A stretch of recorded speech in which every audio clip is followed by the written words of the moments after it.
Okay, welcome back. This is our bonus section. We show you how to build the examples in the prior video. My name is Arden Thomas. I'm the Syncom Smalltalk product manager. If you have any comments or questions, please send me an email here. I'm going to show you how to build these applications that we built for our example. So go to the icon for your desktop, which brings up the project launcher. I'll launch a 32-bit image. I'll call this Buffered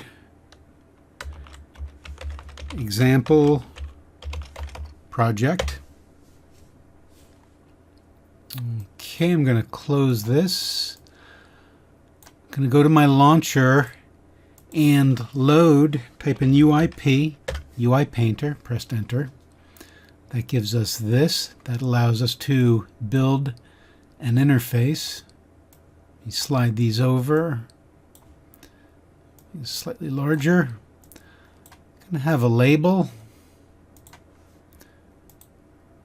Let's see, we want, this tells you what they are. Input field. Let's take an input field 1,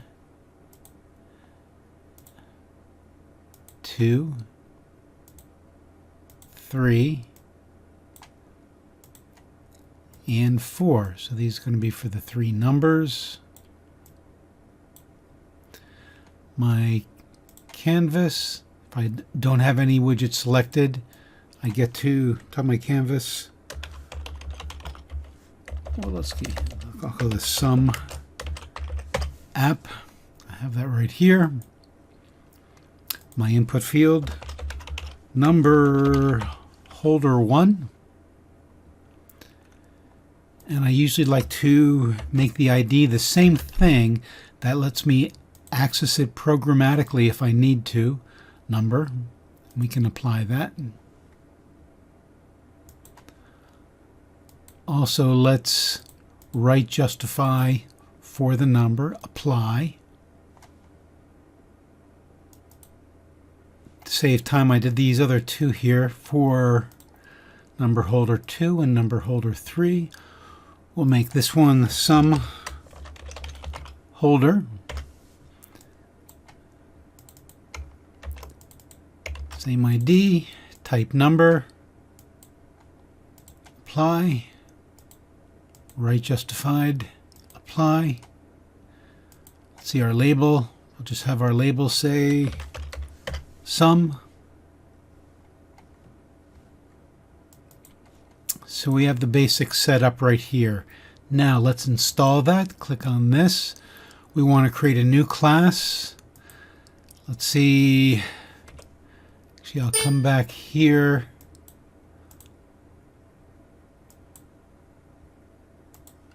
Create a new package. My examples. I can call it. So now when I come here to install it, I want to add the class. The package, I can make my examples. I'll choose that. The name of my app, Sum App, superclass, application model is fine. I'm going to let the builder create this, the painter tools create these. So go ahead and say OK. Windows spec, our default, that's great. There's my Sum App. Now, the next button, define these models. And I'm going to say don't add initialization this time because I'm going to initialize those. That lets me have all my code for the basic structure in one place.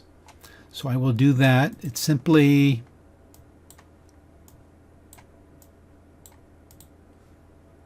number holder 1. Now that's funny why we didn't have number holder 1.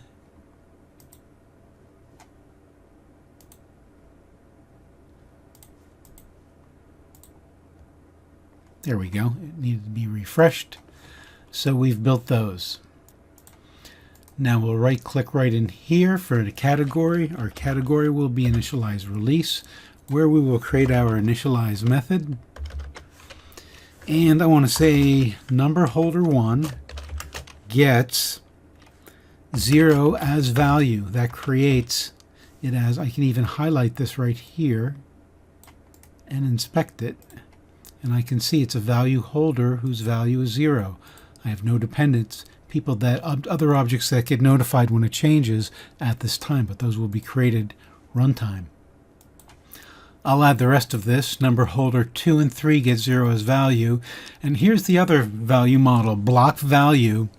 It takes however many arguments as you're giving it arguments here for the block. So I have number holder 1, 2, and 3, an array with those as arguments for the block value. So block value, block arguments are my two parameters. The block, I'm calling them arbitrarily A, B, and C, and it's going to add those three. So if I ask some holder for its value, it will give me number holder 1, 2, and 3, what those values are, summed, added up. So if I go to my fourth icon right here that says open up the app, let's type in 5, 7, and 9, and it behaves as expected. Now, if I want to make that the buffered value holder example, all I would do is come back here and change these to buffered holder 1, 2, and 3, and then simply change my initialize to this. Same as before, I also have a trigger holder, so I will need to add in a button. Let me just show you how to do that. Go to the button, and I can just make the string say commit and the action commit. So then the commit action will be trigger holder value true, and that's how it all works. Again, all my code is basically right here except for my one action. Trigger holder value is true, and that works as we saw. Another place, let's say we want to run this, another place we can go to the window spec and open it right from there. So again, 5, 7, 9, nothing changed, commit, boom. And that is the block value, and more of our focus was on the buffered value holder. If you have any questions, please send them to athomas@syncom.com. And until next time, have a great time with Smalltalk.